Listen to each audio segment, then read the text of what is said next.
देखिए, लाइट हमारे लिए काफी इंपॉर्टेंट चीज है। क्या आपने कभी समझने की कोशिश की ये लाइट बनती कैसे है? लाइट बनती है हमसे काफी दूर सन के बीच में एक रिएक्शन के कारण, जिसका नाम है न्यूक्लियर फ्यूजन।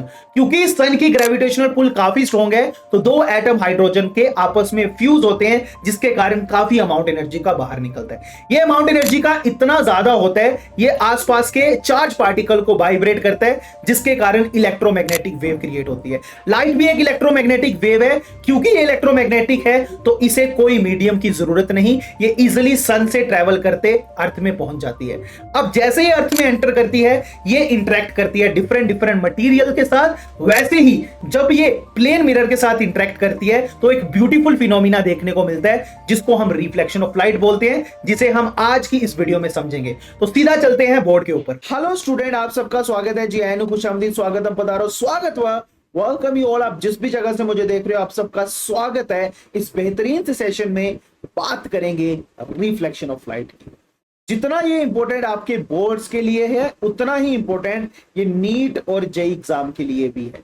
काफी क्वेश्चंस आपको देखने को मिलेंगे इन एग्जाम में, और क्लास 12th में डेडिकेटेड एक चैप्टर जिसका नाम ऑप्टिक्स है, आपको इन्हीं टॉपिक्स के ऊपर मिलेगा। तो इसे हम डीपली समझेंगे आज। अगर हम बात करें आज के सेशन की, reflection of light, laws of reflection, types of reflection, image formation, uses और मैग्निफिकेशन को समझेंगे। आज का सेशन फुल फ्लैज रिफ्लेक्शन के ऊपर रहेगा।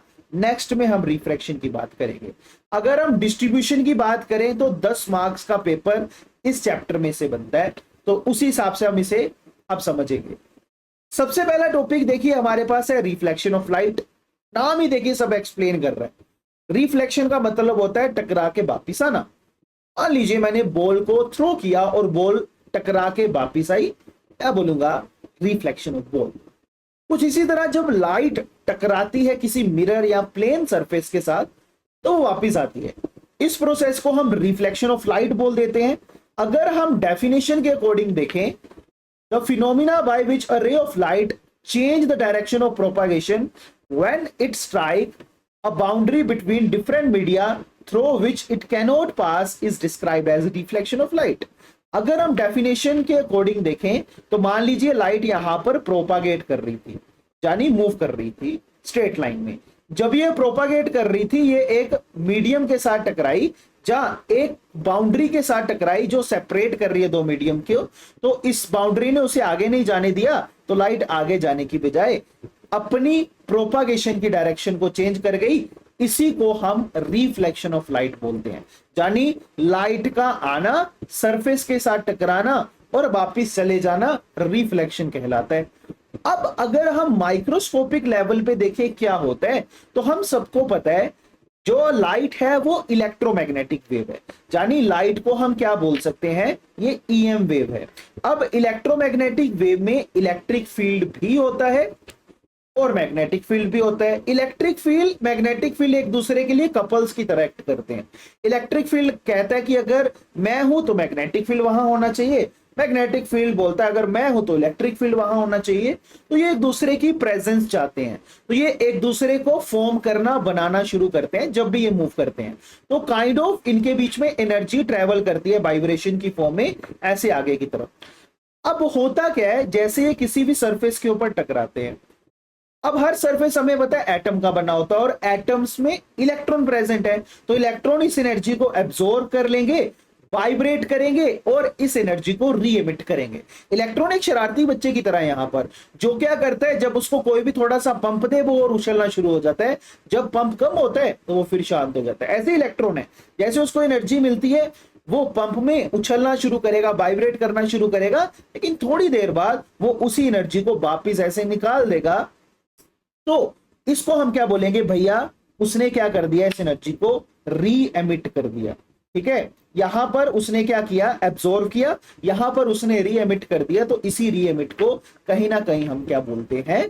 रिफ्लेक्शन। यानी लाइट आई, इलेक्ट्रॉन द्वारा एब्जॉर्ब की गई, उसने फिर उसको री एमिट किया, इसको हम रिफ्लेक्शन ऑफ लाइट बोलते हैं।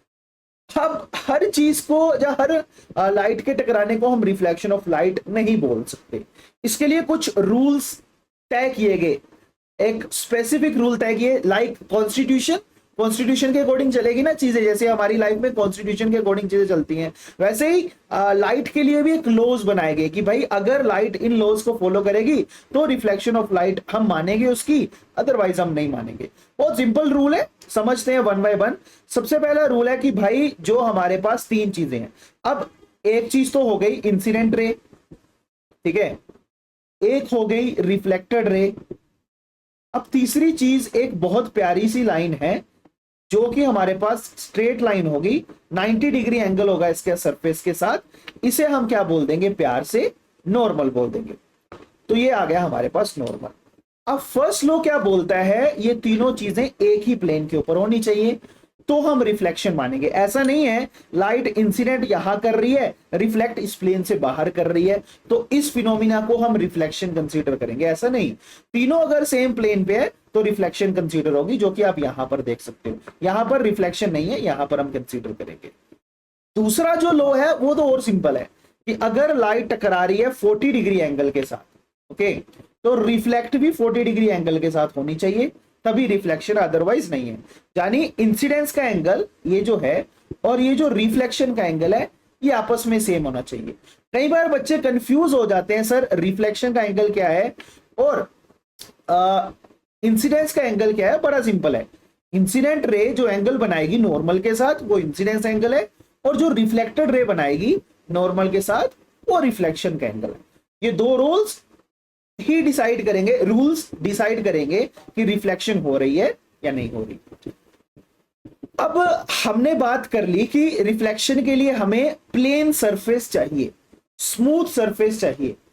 अगर स्मूथ सरफेस ना हो तो क्या होगा, क्या अलग अलग चीजें हो सकती हैं रिफ्लेक्शन के साथ, वो हम समझते हैं।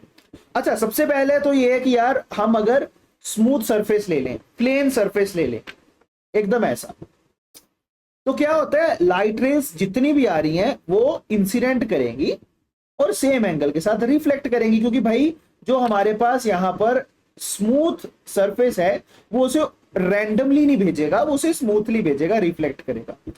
ऐसी रिफ्लेक्शन को हम स्पेकुलर रिफ्लेक्शन बोलते हैं या रेगुलर रिफ्लेक्शन बोलते हैं। सिंपल सी एग्जांपल है, अगर आप अपना चेहरा एक ऐसे पानी में देख रहे हो जो शांत है, आपको अपना चेहरा क्लियरली दिखेगा बिना किसी ब्लरनेस के, तो ये स्पेकुलर रिफ्लेक्शन है।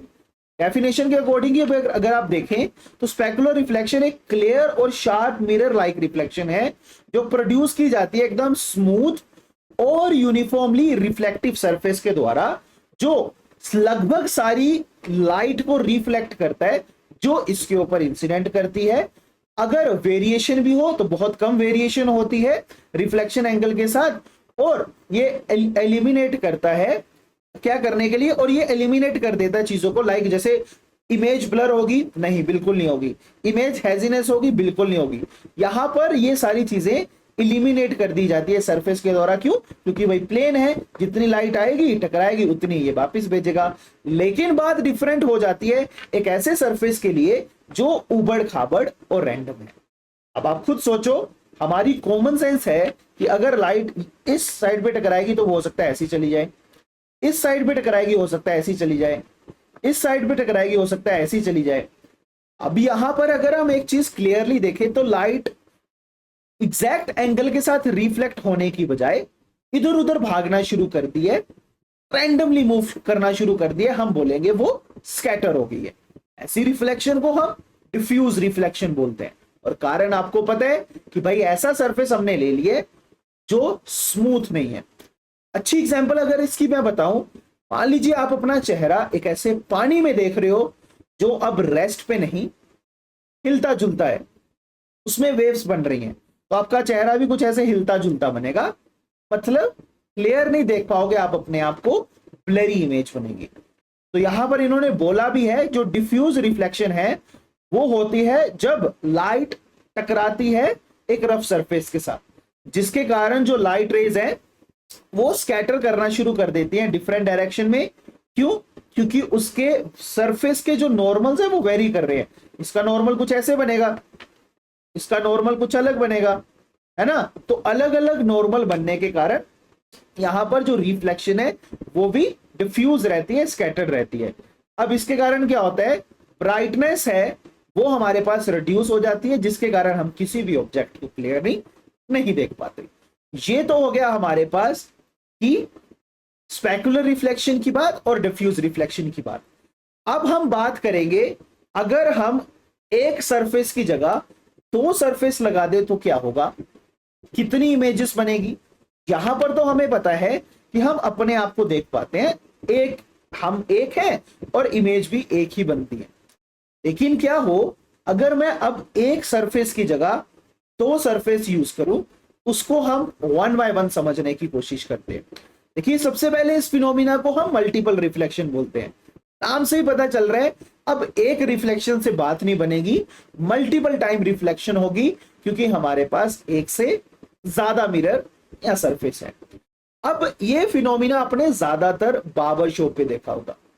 जब भी आप बार्बर की शॉप पे जाते हो, आप जब एक चेयर पे बैठते हो, आपका इधर का कट, इधर का कट, ऊपर का कट, सब चीजें यहां पर आप क्लियरली देख पाते हो। अब यहां पर एक टाइम रिफ्लेक्शन नहीं हो रही, मल्टीपल टाइम रिफ्लेक्शन हो रही है, तो मल्टीपल इमेज बन रही है।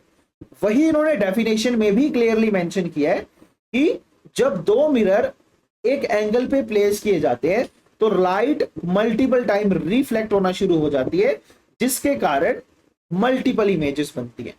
और इन्होंने एक चीज क्या देखी कि जब इन दो मिरर्स के बीच का एंगल आप डिक्रीज करते हो तो इमेज के जो नंबर हैं वो इंक्रीज करते हैं, और जब दो मिरर्स हम पैरेलल रख देते हैं, यानी ज्वाइंट नहीं कर देते, सिर्फ आमने सामने रखते हैं, तो इनफाइनाइट इमेज बनती है।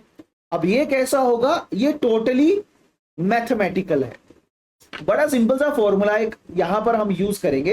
मैं आपको फॉर्मूले की बात बताता हूं कि फॉर्मूला यहां पर है क्या, इसको वन बाय वन करके समझते हैं। सबसे पहले अगर आप फॉर्मूले में देख पा रहे हो, यहां पर उन्होंने लिखा है N that is number of image is equal to 360 degree upon theta minus 1। Theta यहां पर एंगल रिप्रेजेंट कर रहा है जो दोनों मिरर्स के बीच में, और एन यहां पर नंबर ऑफ इमेज है। अब यहां पर एक रूल आपने फॉलो करना है। आपने सोल्व किया और मान लीजिए एन आपके पास आ गया इवन। अगर तो एन इवन आएगा तो आपने उसको -1 करना है, यानी ये फॉर्मूला यूज करना है। और अगर आपने सोल्व किया और मान लीजिए हमारे पास जो नंबर ऑफ इमेज है ये सोल्व करने के बाद ओड में आई तो आपने -1 नहीं करना। यानी ऑल ओवर अगर हम बात करें, हमें इमेजेस जो है वो ओड नंबर में चाहिए। तो कैसे लेंगे, अगर तो इवन है तो -1 कर दो, वो ओड बन जाएगा। अगर वो ऑलरेडी ओड है तो ओड ही रहने देंगे। जितना ये बोलने में समझ नहीं आ रहा, उतना ये करने पे समझ आएगा। यहां पर मान लीजिए मेरे पास दो मिरर्स है, इसको मैं M1 मान लेता हूं, इसको मैं M2 मान लेता हूं। 40 डिग्री इसके बीच का एंगल है, तो n इज इक्वल टू लग जाएगा 360 degree divided by theta minus 1। अभी हम यूज नहीं करते, पहले देखते हैं आंसर क्या आता है। तो 360 डिग्री डिवाइडेड बाय 40, अगर मैं इसको सोल्व करूं तो यार ये हमारे पास चला जाएगा किसके साथ, 9 के साथ। अब देखो जो 9 हमारे पास है ये ओड नंबर है। अब क्योंकि ये ओड नंबर है तो इसको मैं बिल्कुल भी छेड़ूंगा नहीं, मैं सीधा बोल दूंगा कि इसके बीच में नो इमेजेस बनेंगी। अब अगर मान लीजिए 40 डिग्री की जगह एंगल 90 डिग्री है तो क्या चेंज होगा, तो n is equal to 360 divided by 90। अब अगर मैं इसको सोल्व करूं तो हमारे पास आंसर आता है 4। अब अगर ये 4 है तो 4 ठहरा इवन नंबर, लेकिन मुझे तो हमने पहले ही पढ़ा है कि जो इमेजेस है वो हमेशा ऑड नंबर में चाहिए, तो हम यहां पर क्या कर देंगे, 4 - 1 कर देंगे, दैट इज 3। तो हमारे पास यहां पर जो नंबर ऑफ इमेजेस है वो 3 आई। मैं होप करता हूं आपको समझ आया कि अगर ऑलरेडी ऑड नंबर में आंसर आ रहा है तो आपने उसको छेड़ना नहीं है, लेकिन अगर नंबर इवन में आया तो भाई सब्ट्रैक्ट 1 कर दो, आपको टोटल नंबर ऑफ इमेजेस मिल जाएंगी। एक चीज जो आपने नोटिस की है, 40 डिग्री एंगल छोटा था तो नो इमेज बनी, जैसे एंगल बढ़ा इमेजेस कम होके 3 बन गई, क्योंकि जैसे एंगल छोटा होता जाता है मिरर क्लोजर आते हैं, रिफ्लेक्शन ज्यादा होने के चांसेस है।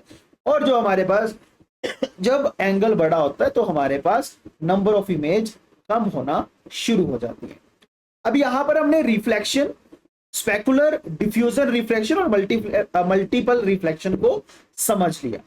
अब हम चलेंगे मोस्ट इंपोर्टेंट चीज के ऊपर, जो है टाइप्स ऑफ मिरर। सबसे पहले मिरर हमें पता है क्या होता है कि जिसकी एक साइड को हमने ब्लो किया होता है, तरीका क्या ब्लो करने का, जहां पेंट कर दो दूसरी साइड, या कोई और डेंसर मीडियम प्लेस कर दो जो एकदम लाइट को पास ना होने दे, और इसका एक साइड रिफ्लेक्टेड होता है, यानी एक साइड इसका लाइट को रिफ्लेक्ट करता है और दूसरा ब्लो करता है, तो ब्लो को हम ओपेक बोल देते हैं कि भाई ये ओपेक की तरह एक्ट करेगा। अब यहां पर हम बात करेंगे मिरर्स के बारे में। अब देखिए सबसे पहले मिरर को हम कैटेगराइज कर सकते हैं। एक मिरर हो गया स्फेरिकल मिरर, जो नाम से पता चल रहा है कि भाई स्फेयर का एक पार्ट है या स्फेयर की फॉर्म में है। दूसरा मिरर हमारे पास होगा प्लेन मिरर। अब प्लेन मिरर ऐसा मिरर होगा जो स्फेयर की फॉर्म में नहीं होगा, तो ऐसे प्लेन होगा। अब अगर मैं इस स्फेरिकल मिरर को बीच में से कट कर दूं लाइक दैट, तो मेरे पास दो सरफेस बनते हैं। एक सरफेस कुछ ऐसा होता है और एक सरफेस कुछ ऐसा होता है। अब आपने इमेजिन करना है कि आप हर केस में लेफ्ट साइड में खड़े हो, यहां पे भी लेफ्ट साइड में खड़े हो, यहां पर भी लेफ्ट साइड में खड़े हो। यहां पर जब आप लेफ्ट साइड में खड़े हो तो आपको एक ऐसा बल्ज बाहर की तरफ निकलता हुआ दिखेगा, ऐसे कर्व की फॉर्म में। इस मिरर को हम कॉन्वेक्स मिरर बोल देते हैं। दूसरा मिरर अगर आप देखो तो ये आपको केव की तरह लग रहा है कि भाई मैं इसके अंदर जा सकता हूं, इट्स अपेयर लाइक अ केव। तो आपको लगेगा भाई इसके मैं अंदर एंटर कर सकता हूं क्योंकि ये केव की तरह है। तो ये हमारे पास हो गया कनकेव। तो कुछ ऐसे आपने समझ लेना है डिफरेंस कनकेव और कन्वेक्स के बीच का। अब अगर हम बात करें प्लेन मिरर की, तो प्लेन मिरर वो मिरर है जो कर्व की फॉर्म में नहीं होता, वो एकदम ऊपर और नीचे से सेम होता है। मैं होप करता हूं आपको समझ आ गया स्फेरिकल मिरर और प्लेन मिरर के बीच का डिफरेंस। अब देखिए होता क्या होगा जब लाइट टकराएगी। प्लेन मिरर की बात हम बाद में करेंगे नेक्स्ट स्लाइड में, लेकिन क्या होता है जब पैरेलल रेज टकराती है किसके साथ, कॉनकेव मिरर के साथ, तो क्या होगा। अब अगर आप फोकस करें इसकी शेप के ऊपर, इसकी शेप कुछ ऐसी है कि ये लाइट को बेंड करके अंदर की तरफ भेजेगा। तो यहां पर लाइट यहां पर मिल जाएगी, ये लाइट यहां पर मिलेगी, ये यहां पर मिलेगी, ये यहां पर मिलेगी। तो ये सभी एक पॉइंट के ऊपर मिलना शुरू हो गई हैं। अब अगर मैं मिलने को इंग्लिश में बोलूंगा तो मैं बोलूंगा भाई ये कन्वर्ज होना शुरू हो गई हैं। क्योंकि ये कन्वर्ज हो रही है, इसको हम बोलते भी कन्वर्जिंग मिरर है और कन्वर्जिंग फोकस हम इसका बोलते हैं। दूसरा, अगर यही पैरेलल रेज मान लीजिए टकराती हैं इस मिरर के साथ तो क्या होगा। अब अगर आप इसकी शेप को ध्यान से देखो तो इसकी शेप कुछ ऐसी है, ये अंदर भेजने की बजाय बाहर की तरफ उसको बेंड करेगा। तो इसने कुछ ऐसे बेंड कर दिया। अब यहां पर देखिए क्या होगा कि यहां पर ये लाइट रेस तो कभी मिलेगी नहीं, लेकिन मिलती फिर भी है। अब होता क्या है देखिए, जब मान लीजिए मैं यहां पर खड़ा हूं, मेरी आंखें यहां पर है, ये मेरी आंख है, तो होता क्या है हमारा ब्रेन इल्यूजन में होता है, जहां हमारा ब्रेन इस चीज को बैकवर्ड एक्सटेंड करना शुरू कर देता है। जैसे मेरे लिए क्या होगा कि यहां पर कुछ लाइट रेज है। अब लाइट रेज ये कहां से आ रही है मुझे तो नहीं पता, तो मैं इसको रीट्रेस करता हूं, मेरा माइंड रीट्रेस करना शुरू करता है। तो उसके कारण क्या होगा, जब मैं इसको रीट्रेस करूंगा तो ये सारी जो रेज हैं, इसको हम डॉटेड कर लेते हैं, ये सारी जो रेज है ये यहां पर मिलना शुरू हो जाएंगी। ठीक है, यहां पर और यहां पर। अब अगर यहां पर अगर आप देखें, सबसे पहले यहां पर भी मिल रही है, लेकिन यहां पर टकराने पे लाइट रेज जो है वो फैल गई, डाइवर्स हो गई। इसीलिए इस मिरर को हम डाइवर्जिंग मिरर बोलते हैं और इसके फोकस को डाइवर्जिंग फोकस। कनकेव है, कन्वर्जिंग है, और जो हमारे पास कॉन्वेक्स है वो डाइवर्जिंग है। अगर आपने एक चीज एक्चुअल में देखी होगी, यहां पर रियल में लाइट रेज मिल रही हैं, तो ये जो इमेज बनाएगा ये रियल इमेज बनाएगा। और क्योंकि यहां पर मेरी आंखों को थोड़ा एक्स्ट्रा एफर्ट करना पड़ा, जहां मेरे ब्रेन को बैकवर्ड एक्सटेंड करना पड़ा उन रेस को, तो इस इमेज को हम वर्चुअल इमेज बोलते हैं। जानी मेरे दिमाग ने वर्चुअली इसको इमेजिन किया कि लाइट रे यहां से आ। मैं होप करता हूं आपको टाइप्स ऑफ मिरर और कन्वर्जिंग और डाइवर्जिंग फोकस के बारे में समझ आया। अब सीधा हम बात करेंगे कुछ ऐसे इंपॉर्टेंट पॉइंट की जो बहुत ज्यादा इंपॉर्टेंट है ये समझने के लिए कि इमेज कैसी बनेगी। बहुत सिंपल सी बात है, मैं यहां पर पूरा का पूरा स्फेयर कंसीडर कर रहा हूं। आपको पता है स्फेयर का ये जो हिस्सा है इसे हम कॉनकेव बोलते हैं और इस हिस्से को हम कॉन्वेक्स बोलते हैं। अब एक और ब्यूटीफुल चीज अगर हम देखें, इनका जो होल सेंटर है इसको हम बोलते हैं, ये कर्व का सेंटर है, यानी सेंटर ऑफ कर्वेचर। तो इसको हम सेंटर ऑफ कर्वेचर बोलेंगे। एक चीज आप याद रखना, जो हमारे पास जिधर ऐसा लाइंस बनी हो वो उसका ओपेक सरफेस होता है। ठीक है, तो ये कॉन्वेक्स का ओपेक सरफेस है और ये हमारे पास कॉनकेव का ओपेक सरफेस है। मैं होप करता हूं आपको क्लियर हुआ। अब अगर आप एक चीज देखें, जो कॉन्वेक्स का पोली सरफेस है वो सेंटर ऑफ कर्वेचर से अवे है, ये चीज आपने याद रखनी है। और जो कॉनकेव है उसका जो पोली सरफेस है वो सेंटर ऑफ कर्वेचर की तरफ है। तो ये भी लाइन आपने एकदम ध्यान में रखनी है, जो टुवर्ड्स और अवे की बात है, ठीक है। जो हमारे पास कॉन्वेक्स है उसका जो पोली सरफेस है वो away from centre of curvature है, और जो हमारे पास कॉनकेव का है वो टुवर्ड सेंटर ऑफ कर्वेचर है। अच्छा, अब पूरे के पूरे स्फेरिकल मिरर का सेंटर हम सेंटर ऑफ कर्वेचर मानते हैं, लेकिन जो जो ये जो इन मिरर का सेंटर है ये वाला, इसको हम देखिए बोलेंगे पोल। ये भी पोल है और ये भी क्या है, पोल। अब मिरर का ये सरफेस कितना बड़ा है, ओके, या कितना बड़ा सरफेस है उसका जिसपे वो लाइट रिफ्लेक्ट कर सकता है, उसे हम उसका एपर्चर बोलते हैं। तो मैं इसको बोल दूंगा एपर्चर, जो यहां से एक्स के लिए, एक्स से लेके वाई की तरफ है, और सेम ये हमारे पास किसके लिए है, कॉनकेव के लिए भी। बहुत सिंपल सी बात है, ठीक है। अब याद रखिएगा, जब भी लाइट बेंड होती है वो एक पॉइंट के ऊपर मिलती है, उस पॉइंट को हम फोकस बोलते हैं, और हमेशा जो फोकस है वो सेंटर ऑफ कर्वेचर के हाफ में मिलेगा। जैसे मान लीजिए सेंटर ऑफ कर्वेचर 30 सेंटीमीटर है, तो जो हमारे पास फोकस है वो हम क्या मानेंगे, वो हम मानेंगे 15 सेंटीमीटर, यानी 30 डिवाइडेड बाय 2 दैट इज 15। यहीं से एक रिलेशन भी बनता है कि r/2 is equals to small f। अब r/2 r और स्मॉल f तो यहां पर मेंशन ही, बहुत सिंपल सी बात है। देखिए हर डिस्टेंस हम पोल से मेजर करते हैं, तो पोल से लेकर फोकस तक का डिस्टेंस फोकल लेंथ होता है, और पोल से लेकर सेंटर ऑफ कर्वेचर तक का डिस्टेंस रेडियस ऑफ कर्वेचर यानी आर होता है। तो ये कुछ इंपॉर्टेंट पॉइंट्स है, ये जो आपको पता होना चाहिए। एक तो एपर्चर हो गया, पोल हो गया, सेंटर ऑफ कर्वेचर हो गया, साथ ही साथ हमारे पास फोकस और फोकल लेंथ हो गई। अच्छा, ये जो एक्सिस है, ये जो सेंटर से पास हो रही है, इसको हम प्रिंसिपल एक्सिस बोलते हैं। ये इंपॉर्टेंट पॉइंट आपने अपने दिमाग में रखने। अगर आप इसको समझना भी चाहो, यहां पर उन्होंने लिखा हुआ है जो आपने ऑलरेडी समझ लिया है कि यार पोल हमारे पास ज्योमेट्रिकल सेंटर होता है मिरर रिफ्लेक्टिंग सरफेस का, जाने की ये जो हमारे पास सेंटर ऑफ कर्वेचर है ये पूरे के पूरे स्फीयर का सेंटर होता है। रेडियस ऑफ कर्वेचर डिस्टेंस होता है पोल से लेकर सेंटर ऑफ कर्वेचर का। प्रिंसिपल एक्सिस ये स्ट्रेट लाइन जो इस मिरर के सेंटर से पास होती है। प्रिंसिपल फोकस देखिए एक ऐसा पॉइंट है जहां पर लाइट रिफ्लेक्शन के बाद मिलना शुरू होती है, और फोकल लेंथ एक ऐसा डिस्टेंस है जो पोल से फोकस के तक होता है। बहुत सिंपल से पॉइंट है। अब हम बात करेंगे एक इंपॉर्टेंट चीज की जिसके ऊपर बोर्ड में काफी बार क्वेश्चन पूछे गए हैं, प्लेन मिरर और जो हमारे पास इमेज फॉर्मेशन होगी मिरर के लिए। अच्छा, इससे पहले आपको कुछ चीजें दिमाग में समझनी पड़ेगी। इमेज देखिए कभी भी तभी बनती है जब लाइट रे एक पॉइंट के ऊपर मीट करे, अल्टीमेटली तभी हमारे दिमाग को लगता है ओके यहां से लाइट रेज निकल रही है। मैं आपको एक सिंपल सी एग्जांपल बताता हूं। मान लीजिए लाइट रे यहां पर मीट कर रही है कुछ, यहां पर अगर आपको मैं क्लियरली बताऊं, हाँ यहां पर आप क्लियरली देख पाओगे। तो मान लीजिए यहां पर लाइट रेज क्लियरली मीट कर रही है, ओके। अब यहां पर क्या होगा, एक्चुअल में लाइट रे यहां पर मीट कर रही है तो यहां पर इमेज बन रही है, ठीक है। अब हमारा दिमाग क्या करता है, लाइट रे को रीट्रेस करता है। तो अगर उसे ऐसा लगे अच्छा एक पॉइंट से लाइट रे निकलती हुई आ रही है, तो वो उसको ऑब्जेक्ट की तरह कंसीडर करता है। इसीलिए जिस जगह लाइट रेज मीट कर रही होंगी वहां पर ही इमेज बनेगी, अदरवाइज इमेज नहीं बनेगी। अब देखिए एक सोर्स से मिलियंस ऑफ लाइट रेज निकलती है, मान लीजिए बहुत ज्यादा लाइट रेज मिलती है, तो अगर सभी को हम ड्रॉ करना शुरू करेंगे भाई बहुत कंफ्यूजन हो जाएगी, हमें समझ ही नहीं आएगा कौन सा पॉइंट कहां पे है। तो इंस्टीड ऑफ हम इतनी ज्यादा ड्राइंग करें, हम क्या करेंगे कुछ रेज ले लेंगे। एक रे हम एक पॉइंट के ऊपर टकराएंगे, ठीक है, जैसे यहां पर टकरा दी, और दूसरी यहां पर टकराएंगे और इमेज फॉर्म कर लेंगे कि भाई यहां पर जहां पर भी ये 2 से 3 रेज मीट की वहां पर इमेज बनेगी। अच्छा, अब मान लीजिए यहां पर मेरे पास एक पेड़ है, आम का पेड़ है, एप्पल का पेड़ है, जो आपको अच्छा लगता है वो कंसीडर कर लो। अब यहां पर क्या होगा कि मान लीजिए यहां पर सन है, तो सन से लाइट रेज आई, इसके साथ टकराई, और टकरा के आपको पता ये रिफ्लेक्ट करेगा, तो इसने सीधा इस लाइट रेज को भेज दिया इस तरफ।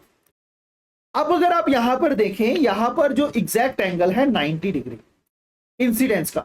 अब एक चीज आपको भी क्लियर है यार कि नॉर्मल और इंसिडेंट के साथ अगर एंगल 90 है तो रिफ्लेक्ट भी 90 होगा। अब हम क्या बोलेंगे, यहां पर वो रीट्रेस करेगा, तो यहां पर यही उसकी इंसिडेंट रे है और यही रिफ्लेक्टेड रे है, और दूसरी मैंने किसी भी सेंटर पॉइंट के ऊपर इंसिडेंट कर दी, तो ये यहां पर गई, यहां पर टकरा के यहां से वापस आ गई। अब एक रे इस तरफ जाना चाहती है, ठीक है, हाँ इसको हम थोड़ा सा डिजाइन कर देंगे ऐसे, और एक ऐसे जाना चाहती है। अब इनकी तो बन गई इमेज, ये तो कभी मीट ही नहीं करेंगे। तो अब हमारा दिमाग अगेन इल्यूजन क्रिएट करेगा। मान लीजिए अगर मैं यहां पर हूं तो मेरा दिमाग क्या करेगा, ओके ये देखो कि ये लाइट रेस आ कहां से रही है, तो वो उसे रीट्रेस करेगा। अब इसी रीट्रेसिंग के दौरान ये लाइट रे कुछ यहां इस पॉइंट पे मिल जाएगी, और ये लाइट रे कुछ इस पॉइंट पे मिल जाएगी। अगर इसको मैं और अच्छे से एक्सटेंड करूं यहां पे, और यहां पर मैं बोल दूंगा कि यहां पर हमारे पास क्या है, पेड़ है, कुछ ऐसे करके इसको मैं थोड़ा ऐसे कर देता हूं। जी हाँ, अब मेरा दिमाग क्या बोल देगा कि भाई यहां पर मेरे पास क्या है, ये पेड़ है। अच्छा, अब यहां पर एक बात समझने वाली है। हमने क्या देखा यार, जितनी हाइट इस तरफ ऑब्जेक्ट की है उतनी ही इमेज की हाइट बनती है। इस सेंटर से जितनी दूर ये मैंने जो है इमेज बनी है, यानी डिस्टेंस ऑफ इमेज, वो ऑब्जेक्ट के डिस्टेंस के बराबर मैंने देखा। और मैंने क्या देखा, इसका ये जो पार्ट है, ओके मैं इसको ऐसे कर देता हूं, वो इस तरफ चला गया, और ये जो पार्ट है वो इस तरफ आ गया, यानी इन्वर्ट हो गए, लेटरल इन्वर्जन होगी। और साथ ही साथ क्योंकि ये लाइट रेज मेरे दिमाग ने बैकवर्ड एक्सटेंड करके मीट करवाई हैं, तो ये मेरे लिए एक वर्चुअल इमेज बन जाएंगी। और यही कुछ प्रॉपर्टीज और कैरेक्टरिस्टिक्स बन जाते हैं प्लेन मिरर के लिए। काफी बार देखिए इसमें से क्वेश्चन पूछे गए हैं। हाँ, सबसे पहला यहां पर हमारे पास वर्चुअल इमेज बनती है। अच्छा, इमेज सीधी बनी है ना, तो सीधे को हम फिजिक्स की लैंग्वेज में या ऑप्टिक्स की लैंग्वेज में इरेक्ट बोलेंगे। साथ ही सेम साइज की बनी है, इक्वल डिस्टेंस की बनी है, और लेटरली इन्वर्ट हो गई है, यानी लेफ्ट साइड राइट में और राइट साइड लेफ्ट में चली गई है। ये चीज आपने याद रखनी है। मैं होप करता हूं इतना आपको क्लियर हो गया है कि जब प्लेन मिरर के द्वारा इमेज बनती है वो कैसी बनती है, कहां पर बनती है, कितने डिस्टेंस और कितने साइज पे बनती है, ये चीज आपने याद रखनी है। अच्छा, अब हमने इंपॉर्टेंट टर्म समझ ली, प्लेन मिरर के बारे में समझ लिया। अब हम सीधा चलेंगे साइन कन्वेंशन के ऊपर। अब ये भी एक ऐसी चीज है बच्चे जिसमें काफी कंफ्यूजन लेते हैं, लेकिन इसको हम हलवे से समझेंगे। अच्छा, अब ग्राफिकल रिप्रेजेंटेशन तो आपने पढ़ी होगी, ठीक है, मैथ्स में। अब उसमें क्या होता है कि देखिए हम यहां पर इसको पॉजिटिव एक्स मान लेते हैं, यहां पर इसको नेगेटिव एक्स मान लेते हैं, इसको हम देखिए पॉजिटिव बाय मान लेते हैं, और इसको हम नेगेटिव बाय मान लेते हैं। बहुत सिंपल सी बात है। अब सिंपल सी बात है ना यार, कि अगर देखिए मैंने किसी भी चीज को बताना हो कि वो इस ओरिजिन से इस तरफ चल रही है, ठीक है, फिर वो मुड़कर मान लीजिए इस तरफ आ गई, तो मैं इतना लंबा सेंटेंस नहीं लिखूंगा। मैं सिंपल बोलूंगा अगर वो यहां से राइट की तरफ चली यानी वो पॉजिटिव डायरेक्शन में है, ओ सिंपल। अगर लेफ्ट की तरफ चली तो वो नेगेटिव डायरेक्शन में है। अच्छा, अगर ऊपर की तरफ गई तो वो पॉजिटिव है, नीचे की तरफ गई तो नेगेटिव है। यानी फॉरवर्ड हम पॉजिटिव लेंगे, बैकवर्ड हम नेगेटिव, अपर हम पॉजिटिव लेंगे और लोअर हम नेगेटिव। बहुत सिंपल सी बात है। अच्छा, ये सिर्फ एक साइन कन्वेंशन है, यानी हमने कन्वेंशन ये मानी हुई है, मान लिया हमने। अब यही चीज हम लाइट रे के लिए यूज करते हैं। एक चीज आपने याद रखनी है, हमेशा ऑब्जेक्ट को आपने लेफ्ट की तरफ प्लेस करना है, ठीक है। अब जो लाइट रे हमारे पास क्या होंगी, जो भी डिस्टेंस हमारे पास लाइट रे के डायरेक्शन में आएंगे फॉरवर्ड की तरफ उसे पॉजिटिव लेंगे, और जो बैकवर्ड यानी पीछे छूट जाएंगे उसे हम नेगेटिव लेंगे। इसको भी और सिंपली समझें, जितनी भी चीजें मिरर के राइट की तरफ आएंगी उसे हम पॉजिटिव लेंगे, लेफ्ट की तरफ आएंगी नेगेटिव लेंगे।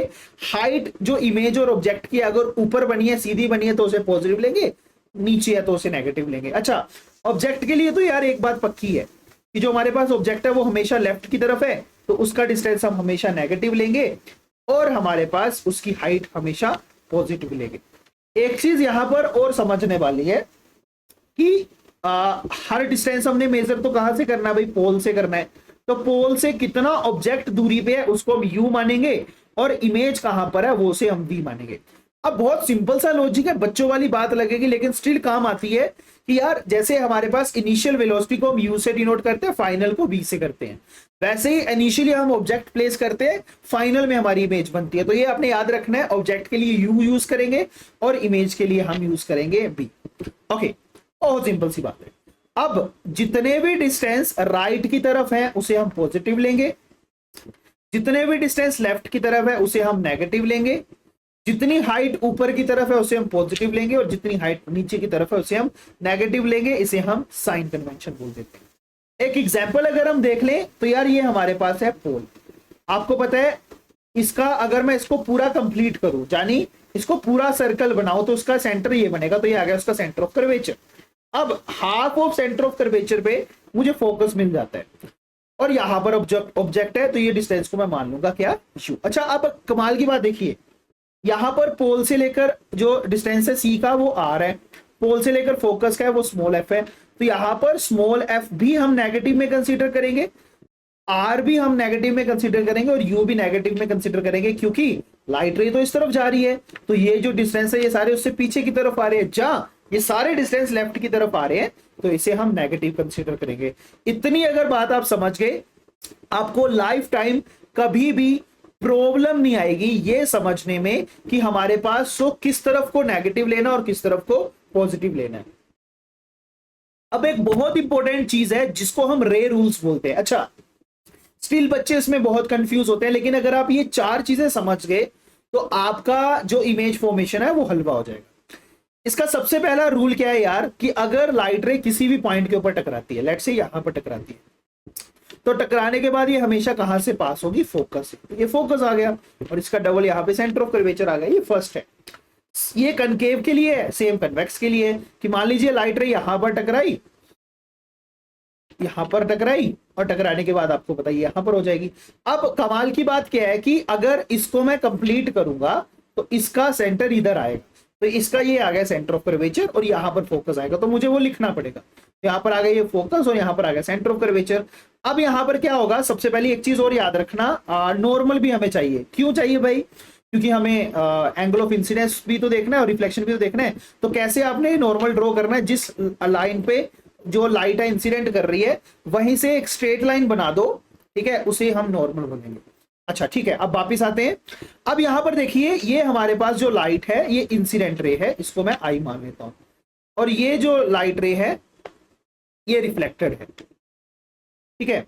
अब सबसे पहले नॉर्मल यहां पर पास होगा, और सेंटर ऑफ कर्वेचर क्योंकि इधर है तो यहां पर मैं यहां से पास करवा दूंगा कुछ ऐसे करके, ठीक है। इसको आप अगर थोड़ा सा आप अच्छे से ड्रॉ करोगे तो ये ड्रॉ हो जाएगा। मैं आपको बताता हूँ कैसे, जैसे कि इसको मैं थोड़ा सा यहाँ पे करूँ, ठीक है, तो यहाँ पर अगर मैं पास करवाऊं तो ये सेंटर ऑफ कर्वेचर से पास हो जाएगा कुछ ऐसे करके यहाँ से, ठीक है। तो इसको यहाँ पर फोकस पे या फोकस से डायरेक्टली पास हो जाएगा। तो मान लीजिए यहाँ पर ये हमारे पास आ गया फोकस, ठीक है। अब क्या होगा कि ये डायरेक्टली अगर पास हो गई फोकस से, तो टकराने के बाद ये प्रिंसिपल एक्सिस के पैरेलल हो जाएगी। इसी का उल्टा हम मान सकते हैं, पैरेलल रे आई तो टकरा के फोकस से पास हुई, वैसे ही डायरेक्टली फोकस से पास हुई तो टकराने के बाद प्रिंसिपल एक्सिस के पैरेलल हो गई।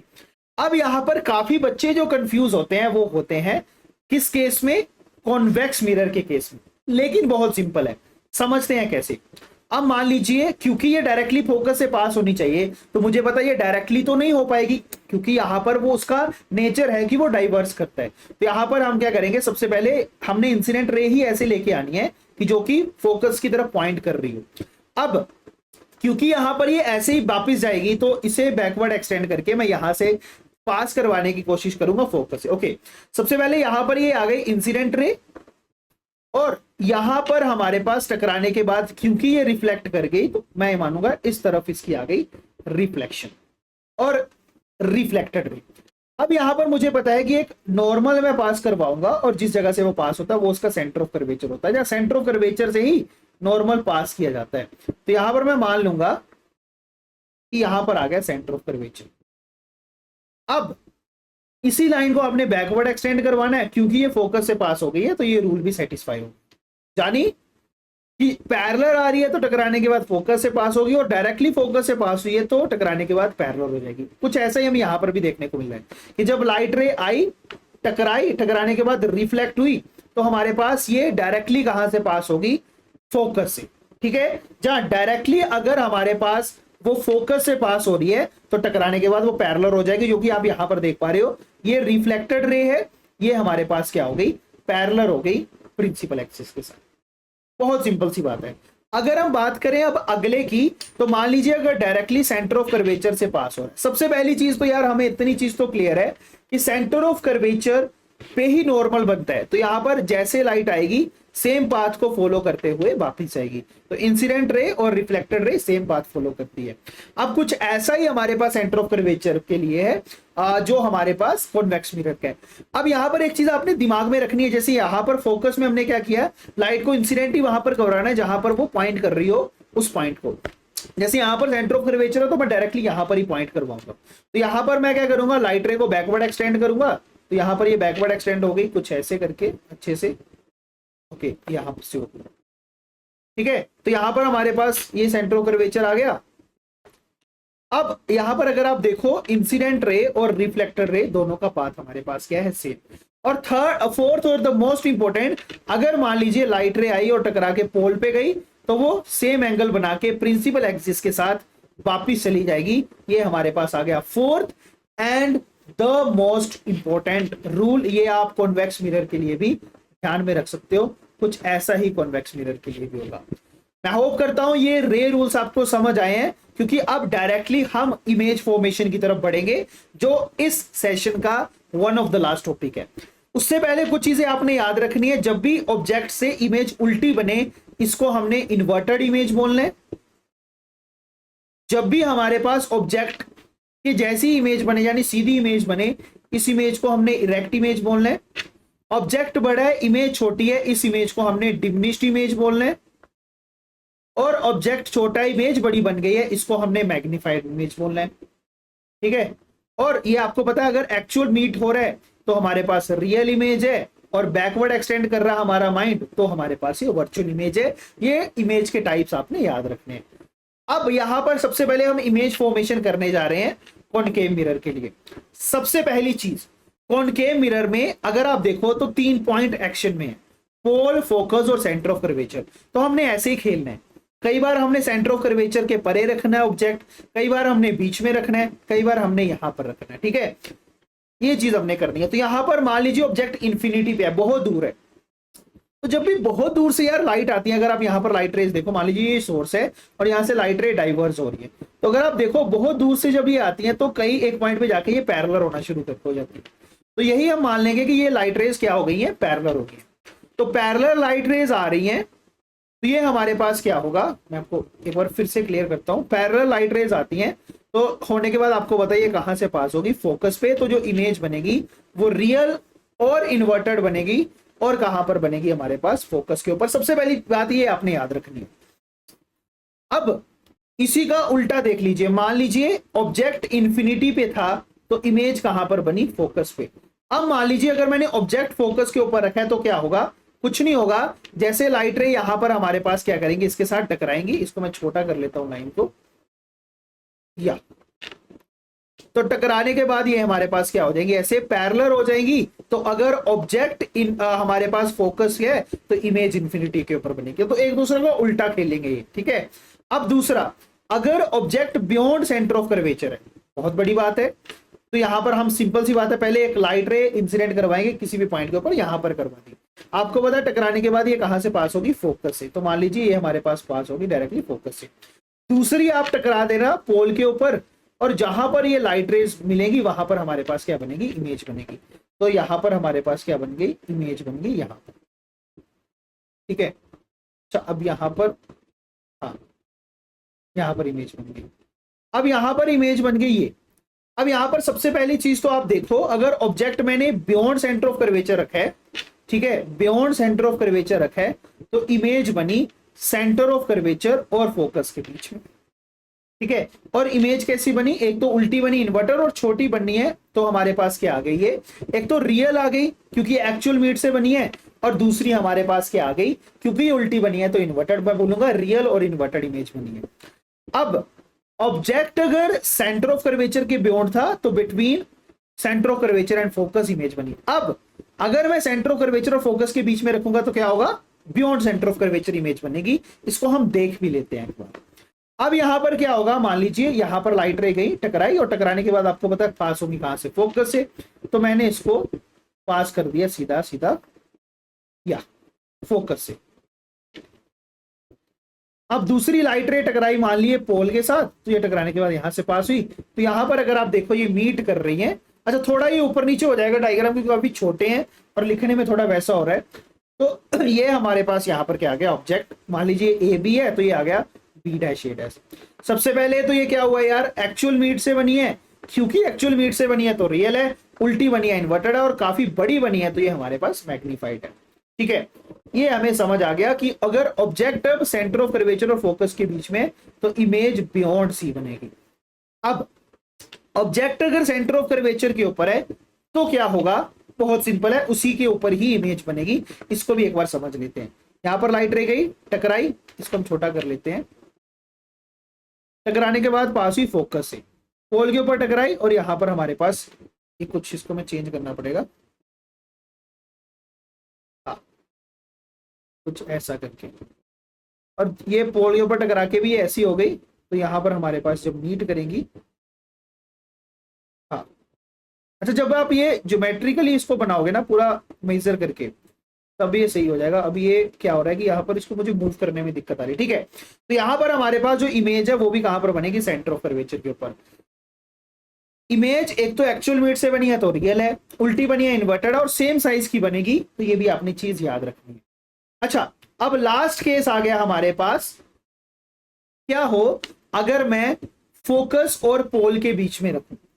यहां पर आपने सबसे पहले क्या करना है, लाइट रे को इंसिडेंट करवाना है यहां पे, टकराने के बाद ये कहां से पास होगी, फोकस से, फिर पोल पे, तो टकराने के बाद ऐसा हो जाएगा। अब यहां पर तो हमारे पास क्या होगा यार, ये तो मुझे मीट होती हुई नहीं दिख रही, तो मान लीजिए अब यहां पर अगर मैं अपनी आईज रखूंगा तो मेरी आईज उसको बैकवर्ड रीट्रेस करेगी। तो बैकवर्ड जब मेरी आईज इसको रीट्रेस करेंगी तो रीट्रेस करते करते जहां पर ये मिल गई वहां पर मेरे लिए इमेज बन जाएगी। तो यहां पर ये मिल गई तो यहां पर मेरे पास क्या बन जाएगी, इमेज बन जाएगी। तो यहां पर आ गई हमारे पास, एक तो बियॉन्ड मिरर इमेज बनी है, दूसरा मैग्नीफाइड बनी है, सीधी बनी है तो इरेक्ट, एक्चुअल मिरर से नहीं बनी तो वर्चुअल बनी है। तो ये हमारे पास आ गए रे डायग्राम फॉर कनकेव मिरर। अच्छा यहां पर एक चीज आपने बहुत अच्छे और आराम से समझनी है कि एक दूसरे से उल्टा ये खेलते हैं, ऑब्जेक्ट इंफिनिटी पे है तो इमेज फोकस पे, ऑब्जेक्ट फोकस पे है तो इमेज इंफिनिटी पे, ऐसे ही सब जगह चलेगा।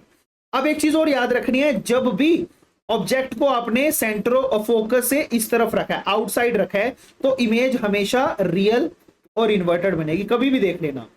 और जब आप ऑब्जेक्ट को फोकस के इनवर्ड लेके जाओगे तो इमेज वर्चुअल और इरेक्ट बनेगी। ये चीज बस आपने दिमाग में रखनी है, जब भी फोकस है इस तरफ है तो रियल और इन्वर्टेड, फोकस के अंदर आ गए तो हमारे पास क्या होगा, वर्चुअल एंड इरेक्ट बनेगी, जो कि यहाँ पर इन्होंने बताया भी है। ये सब आपने देख ही लिया है कि एट इन्फिनिटी पे भी रियल एंड इन्वर्टेड बनी है, beyond C real and inverted, at C real and inverted, between C and F real and inverted, at focus infinity पे बनी है, और जैसे ही हम फोकस के बीच में गए तो वर्चुअल और इरेक्ट बनेगी।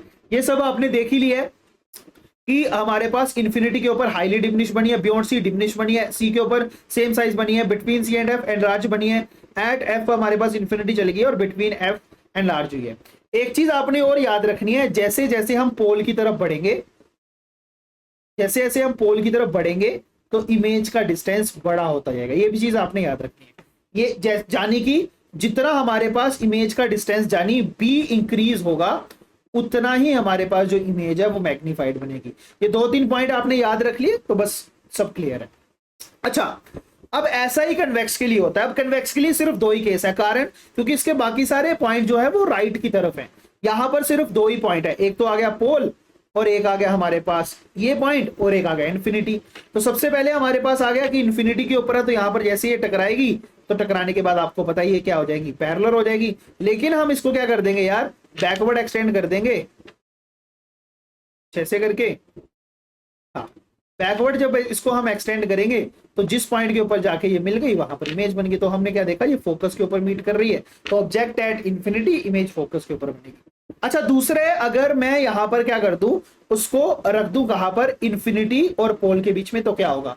अच्छा ये केस बहुत इंटरेस्टिंग है और इसको आपने याद भी रखना है। तो यहां पर हमारे पास ऑब्जेक्ट आ गया, यहां पर सबसे पहले लाइट रे जो है हमारे पास इंसिडेंट की और टकराने के बाद ये यहां पर चली गई।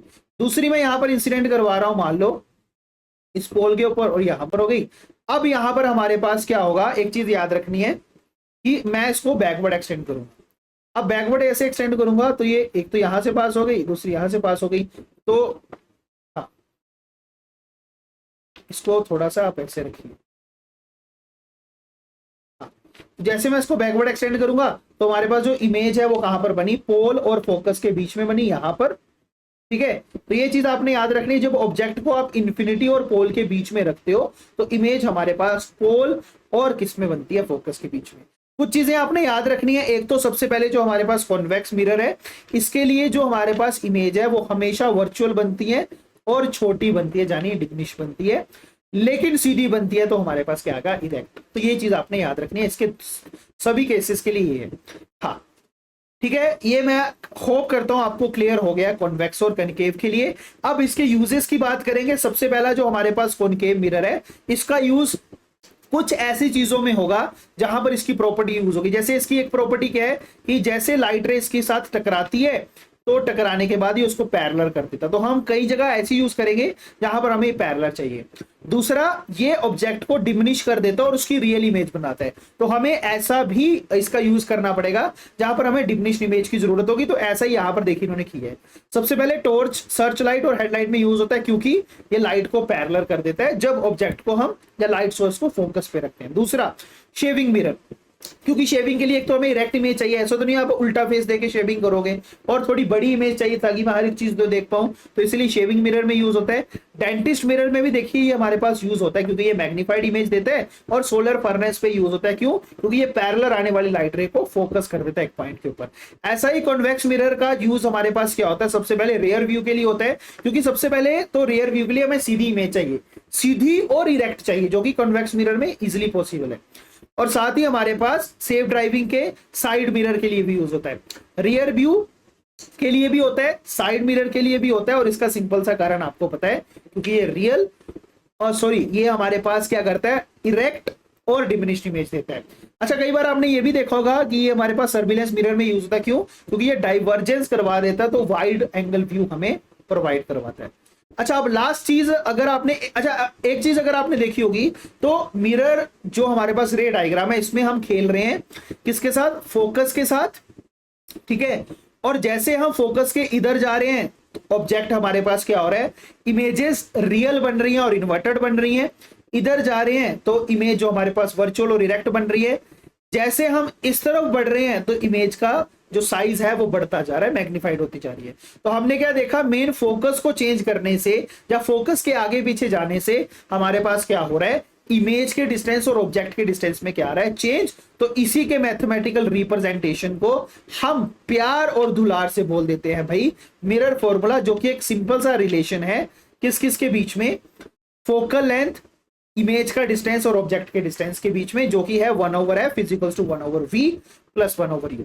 एक चीज आपने याद रखनी है, जब भी हमारे पास इमेज लेफ्ट साइड बनेगी तो नेगेटिव लेना है ये डिस्टेंस, ऑब्जेक्ट का तो हमेशा नेगेटिव लेना है। और फोकल लेंथ अगर हमारे पास कॉन्वेक्स मिरर है तो वो हमारे पास पॉजिटिव आएगी, क्योंकि उस केस में जो फोकस है वो राइट तरफ होगा, लेकिन कॉनकेव के लिए ये लेफ्ट की तरफ होगा। तो ये है हमारे पास सिंपल सा फॉर्मूला, मिरर फॉर्मूला, जो यूज होता है कैलकुलेट करने के लिए इमेज की पोजीशन और ऑब्जेक्ट का डिस्टेंस या फोकल लेंथ, जब कोई दो चीजें दी हो, ये और ये दिया हो तो ये निकाल लेंगे। ठीक है, ये और ये दिया हो तो ये निकाल लेंगे, ये दिया हो तो ये निकाल लेंगे। ये हमारे पास है मिरर फॉर्मूला। अब हम बात करेंगे लास्ट टॉपिक जो है इस चैप्टर का, जो है मैग्निफिकेशन। बहुत सिंपल है, नाम से पता चल रहा है, ये हमें बताएगा कि इमेज कब बड़ी बनेगी और कब छोटी बनेगी। अच्छा, दो फैक्टर के ऊपर इमेज वेरी कर रही है। एक तो आपने देखा कि जब हम फोकस के इस तरफ चल रहे हैं, फोकस की तरफ चलना शुरू हो रहे हैं, तो इमेज बड़ी होती जा रही है। यानी जब हम इमेज का डिस्टेंस बढ़ा रहे हैं तो हमारे पास क्या हो रहा है, इमेज बढ़ती जा रही है। यानी जितना बड़ा बी होगा उतना ही बड़ा हमारे पास क्या होगा, इमेज का साइज होगा। ये चीज आपने हमेशा याद रखनी है। इस चीज को अगर आप ध्यान में रखोगे तो बाकी चीजें आपकी क्लियर हो जाएंगी। तो यही हमारे पास फॉर्मूला है किसका, मैग्निफिकेशन का। सबसे सिंपल तरीका है, मान लीजिए ऑब्जेक्ट हमारे पास है 30 सेंटीमीटर और इमेज बनी 60 सेंटीमीटर, तो नॉर्मल सी बात है, अगर आप दोनों को डिवाइड करोगे तो हमारे पास आंसर क्या है, 2। यानी मैग्निफिकेशन कितनी आई, 2, यानी 2x जो इमेज है वो बड़ी बनी है। अब क्योंकि हमें मतलब इमेज के हाइट से है, तो इमेज की हाइट को ऊपर रखेंगे और ऑब्जेक्ट की हाइट को नीचे रखेंगे। साथ ही जैसा मैंने पहले बताया, एक चीज आपने और ऑब्जर्व की है, जब इमेज का डिस्टेंस बढ़ता है तो इमेज का साइज भी बढ़ता है। जहां हमारे पास जब b बड़ा होता है तो हमने क्या देखा है, नॉर्मली जो इमेज है वो मैग्नीफाइड बन रही है, इसीलिए हम इसको कैसे भी सब्स्टिट्यूट कर सकते हैं v अपॉन म्यू पे। अब आप ये बोलोगे सर यहाँ पर माइनस क्यों यूज किया, बहुत सिंपल सी बात है, क्योंकि हमारे पास ऑब्जेक्ट का डिस्टेंस किस तरफ है, लेफ्ट की तरफ, तो हम नेगेटिव लेंगे। अब ये वेरी करेगा, देखिए जैसे अगर मान लीजिए इमेज हमारे पास अदर साइड ऑफ मिरर पे बनी है, राइट पे बनी है, तो इसको हम पॉजिटिव लेंगे, और लेफ्ट साइड पे बनी है तो इसी को हम नेगेटिव भी लेंगे। वैसा ही हमारे पास हाइट के लिए भी है, अगर इमेज इरेक्ट बन रही है तो हाइट पॉजिटिव लेंगे, इन्वर्ट बन रही है तो हाइट नेगेटिव लेंगे। ये चीज आपने याद रखनी है। यहां पर मैंने एक ब्रीफली टेबल बना दी, आप चाहो तो इसका स्क्रीनशॉट भी ले सकते हो, जैसे कि हमने देखा था कि कॉनकेव मिरर के लिए फोकस पे है। तो चलिए इसको देखते हैं। जैसे मान लीजिए इन्फिनिटी पे है तो हमारे पास इमेज फोकस पे बन रही है। अच्छा, यहां पर इमेज क्या बन रही है, डिमिनिश्ड और रियल और इन्वर्टेड बन रही है, तो यहां पर हमारे पास मैग्निफिकेशन नियरली 0 होगी।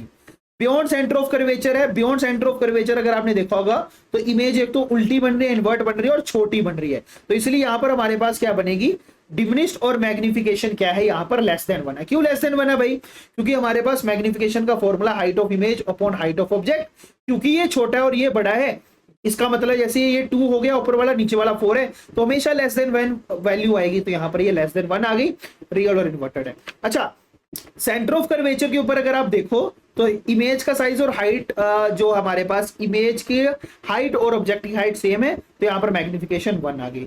बियॉन्ड सी एंड एफ अगर आप देखें तो इमेज बड़ी बन रही है, तो इसीलिए ऊपर वाली वैल्यू बड़ी हो जाएगी, नीचे वाली छोटी हो जाएगी, तो मैग्निफिकेशन ग्रेटर देन 1 होगी। फोकस के लिए आपको पता है नियरली इंफिनिटी होगी, और बिटवीन एफ एंड पी हमारे पास, क्योंकि इमेज यहां पर भी इस केस में भी बड़ी बन रही है, तो यहां पर भी हमारे पास या क्या आ गई, ग्रेटर देन 1। कॉन्वेक्स मिरर की हमारे पास एनीवेयर जो है वो लेस देन 1 ही रहेगी, क्योंकि इसमें इमेज हमेशा छोटी बनती है। ठीक है, तो ये था हमारा आज का एक छोटा सा पार्ट जो था रिफ्लेक्शन ऑफ लाइट के बारे में। क्वेश्चन जो है इसके हम वो नेक्स्ट पार्ट में करेंगे डेडिकेटेडली। आज का जो सेशन था वो फुल फ्लेज कंसेप्चुअल था। अच्छा, नेक्स्ट सेशन में हम रिफ्लेक्शन ऑफ लाइट की बात करेंगे, जिसमें हम समझेंगे कैसे लाइट अगर हम 2 डिफरेंट मीडियम में भेजते हैं तो वो अपने पाथ को चेंज करती है, बेंड हो जाती है, उसकी स्पीड में चेंज आता है, जिसके कारण बहुत सारे ब्यूटीफुल फिनोमिना हमें देखने को मिलते हैं। और लेंसेज के बारे में बातचीत भी हम उसी में करेंगे। मैं होप करता हूं आपको ये वीडियो समझ आई, अगर हाँ तो कमेंट्स में जरूर बताइएगा, टाइमलाइन जरूर बताइएगा आपको कौन सा पार्ट सबसे अच्छा लगा और नेक्स्ट आप क्या चाहते हो। मिलेंगे आपके साथ एक नई वीडियो और नए जोश के साथ, तब तक ध्यान रखिए अपना और फैमिली का, और ऐसे ही पढ़ते और सीखते रहिए। Bye bye, take care.